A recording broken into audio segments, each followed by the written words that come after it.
In this video, you're going to learn the 3 simple ways to protect your kids online without parental controls.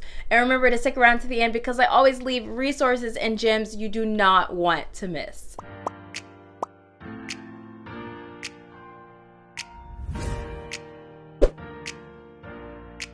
So if you're not using parental controls, that means your options are quite limited on how to make sure that your kids is safely accessing the internet, but there are ways to do it. And the number one way is having them use tech or basically access apps that do not require kids to have parental controls in order to make it safe. So what do I mean by that? If they want to visit one website and one website only, then you fire up that website and you put it in the living room or in a public place where you can see exactly what they're doing at any given moment. That also lessens the likelihood of them getting into some shady things, and you can be there for any moment that does happen. Obviously, we're talking about young kids. As they get older into their late teens, then they're going to have a little bit more freedom unless they have shown you that you can't trust them, so they can't have that freedom. But when they're younger kids and you're not using parental controls, then it severely limits the amount of apps or games your kids can play because you're not using the parental filtering and parental features that kids need when they're accessing the online space. Obviously means no social media until your kids are mature. So as you're seeing, there's a little bit of a trend here where if you're not going to use parental filtering or parental features, then you're going to have less access for your kids online. And sometimes, honestly, that is a great thing until they're way more mature to operate in this space without as much supervision from you. And of course, this means no online gaming, just offline gaming, one-person experience game. And you can have that game whether it's like in your living room or it could be like a Nintendo Switch, it could be like an Xbox or a PS4, but everything's offline, or you can do it in Nintendo Switch, and again, everything is in a public place. Now, what if your kids love YouTube? So instead of having YouTube Kids or YouTube whatever, you can make sure that you're getting the premium version of YouTube so you can download YouTube videos. So if you're that type of parent that wants to pre-watch or make sure that the videos that your kids are watching is something that you immediately approve of from beginning to end, you can watch the videos you want your kids to watch, and then you can put it in a downloaded playlist inside of YouTube and then turn off the internet inside of your kids' devices. And of course, they should not have the Wi-Fi password. And so they're only watching those videos that you pre-selected for them. That is honestly a great way to make sure that your kids are only watching the videos that you want them to watch because there's no autoplay,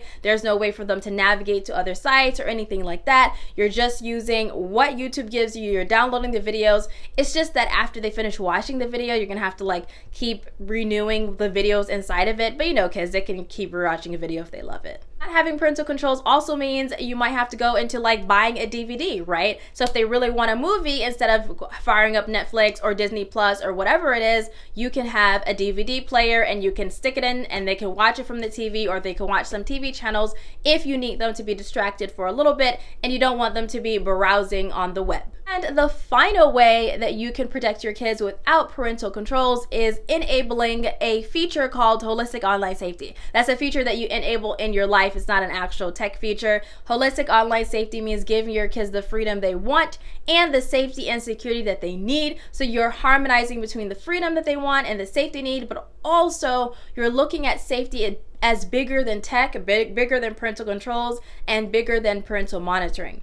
You're coming up with creative ways to connect with your kids, to develop a relationship, to develop open, honest, non-judgmental conversations between you and your kids so that you're better able to connect with them, which ultimately leads you to protecting them online. Now, here is a bonus. If you are using this method of like not using parental controls until a certain time, or because you're busy or you don't have the time at this particular moment, this also works for you even if you are using parental controls. Because guess what? Kids can circumvent, they can go around parental controls. They figure out ways to turn off monitoring or to circumvent your monitoring. They maybe go to someone else's house and that person does not have monitoring, or they see something at school. So even if you are putting parental controls or parental monitoring inside of your kid's life, you do have to understand that there are ways that they can go around it, and you still want to be prepared to have those type of conversations with your kids if and when, most likely when, they get around the parental controls that you have set. If you decide to use parental monitoring in particular, because parental controls and parental monitoring are completely different, then make sure your kids know exactly that you are using parental monitoring and they are being monitored at all times when they're in your house using your devices. This cannot be a sneaky thing. You can't put it behind their back unless you're in a completely dangerous situation and it's a completely just outlier situation where you need to protect them and it's not the same as regular, schmegular, day-to-day protecting your kids online. Before we end, I believe we should talk about the difference between parental controls and parental monitoring. Parental controls are the features that you have inside of the app to make sure the app is a little bit more safe for your kid. So if there's an online game and your kids can talk to other people, then you can turn the chat off. That's like a parental control feature. But a parental monitoring feature is that you're monitoring their every move and what they're doing online and exactly who they're talking to and what they're sending and all of their activities. That is completely different than parental controls, and so those are the difference.